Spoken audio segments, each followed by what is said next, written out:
আসসালামু আলাইকুম ওয়া রাহমাতুল্লাহ। দাওয়াতুল হক কোরআন বিডি চ্যানেলে আপনাদের সকলকে স্বাগতম। আজকে আমরা শুরু করছি কোরআন শিক্ষা কোর্সের কায়দার ৮ পর্ব। যারা কোরআনকে ভালোবাসি এবং কোরআনকে যারা পড়তে চায় তারা অবশ্যই মনোযোগ সহকারে এই ক্লাসটি করার অনুরোধ থাকবে। তো আজকের পর্বে আমরা যা শিখব তা হচ্ছে মদ্দে লিনের পরিচয়। আমরা লিনে হরফ পড়েছি পিছনে। লিনে হরফ দুইটি, জবরের বাম পাশে যজমালা ওয়াও এবং জবরের বাম পাশে যজমালা ইয়া। লিনে হরফ হইলে তাড়াতাড়ি পড়িতে হয়। তো এই জায়গায় মধ্যে লিনের পরিচয়। মদ অর্থ টানিয়া পড়া। মদ অর্থ কি? টানিয়া পড়া। তো প্রশ্ন, মধ্যে লিন কাকে বলে? মধ্যে লিন কাকে বলে? উত্তর, লিনে হরফের পরে হরফে অক্ফ হইলে এক আলিফ টানিয়া পড়িতে হয়, ইহাকে মধ্যে লিন বলে।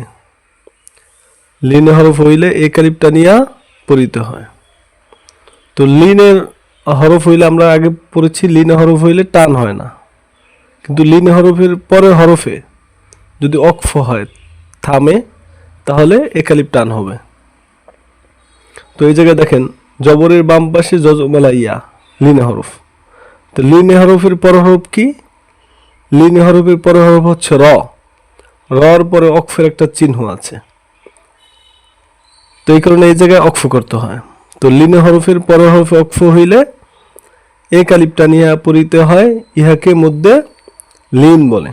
তো মধ্যে লিনের মস্ক, খয়া জবর খই, র দুই পেশ রুন, খই রুন।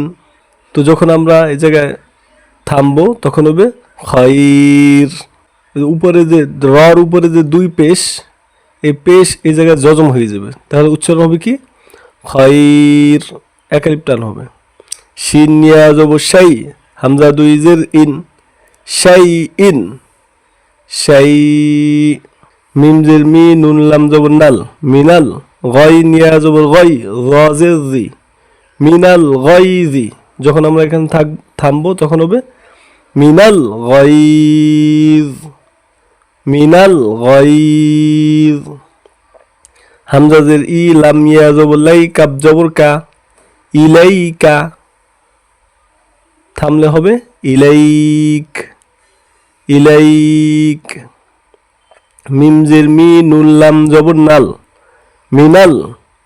যে নুন লামে, এই লামকে ধরছে, তাজদাল লামকে, মাঝখানে আলিফ এবং একটা লাম, লামের সাথে যুক্ত হয় না, কারণ এ আলিফের উপরে নিচে জবর জের পেশ জজম কিছুই নাই। লামের উপরে নিচে জবর জের পেশ তাজদিদ জজম কিছুই নাই, এ কারণে এই নুন তাজদিদালা লামের সাথে যুক্ত হবে। মিমজের মি, নুন লাম জবর নাল, মিনাল। লাম ইয়া জবর লাই, লাম জের লি, মিনাল লাইলি। গত পর্বে আমরা তাজদিদের পরিচয় সম্পর্কে আমরা জেনেছি। তো এই জায়গায় লাম একটা, তাজদিদালা লাম একটা, উচ্চারণ হয়েছে দুইবার তাজদিদ থাকার কারণে। মিনাল লাইলি, তো এই জায়গায় অক্ফ করলে হবে মিনাল লাইল।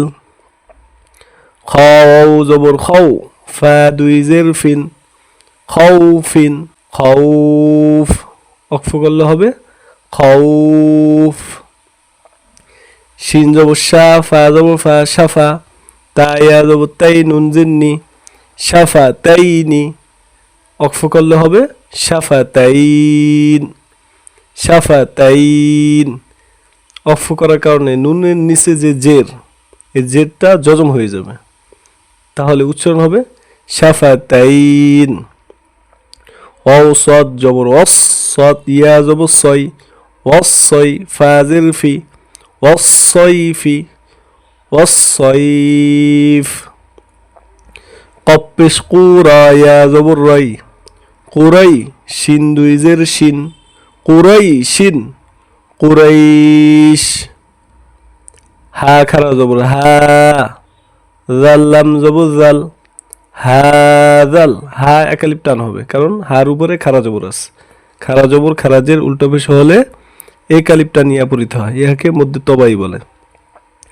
হা খারা জবর হা, জাল লাম জবর জাল, হাযাল বা ইয়া জবর বাই তা জের তি হাযাল বাইতি এই জায়গায় ওয়াকফ করলে হবে হাযাল বাইত আইন ইয়া জবর আই নুন ইয়া জবর নাই নুন জের নি আই নাইনি আই নাইন আই নাইন তয়া জবর তৈ র জবর র তৈ র তৈর বা জবর বা কব জবর ক বা ক র ইয়া জবর রই নুন জবর না বা ক রই না বা ক রইন বা জবর বা ইয়া জবর ইয়া বায়া দাল জেদ্দি হালাম জের হিল বায়া দিহিল খয়া জবর খই র জের রি বায়া দিহিল খৈর বায়া দিহিল খৈর আইন জবর আলাম খারা জবুল্লাহ আলা কাপলাম পেশ কুল্লাম জিল্লি কুল্লি আলা কুল্লি শিন ইয়া জবর শাই হামজা জের ই শাই ই আলা কুল্লি শাই আলা কুল্লি শাই তো মধ্যে লিনের মস্ক রিডিং পড়ব খৈর শাই মিনাল গায়জ ইলাইকা থামলে হবে ইলাইক মিনাল লাইল খাউফ শাফাতাইন والصيف قريش هذا البيت عينين طير بقرين بيده الخير على كل شيء তো আজকের পর্বটি আপনাদের কাছে কেমন লেগেছে অবশ্যই কমেন্টের মাধ্যমে আপনার বক্তব্যটি জানিয়ে দেবেন ইনশাআল্লাহ।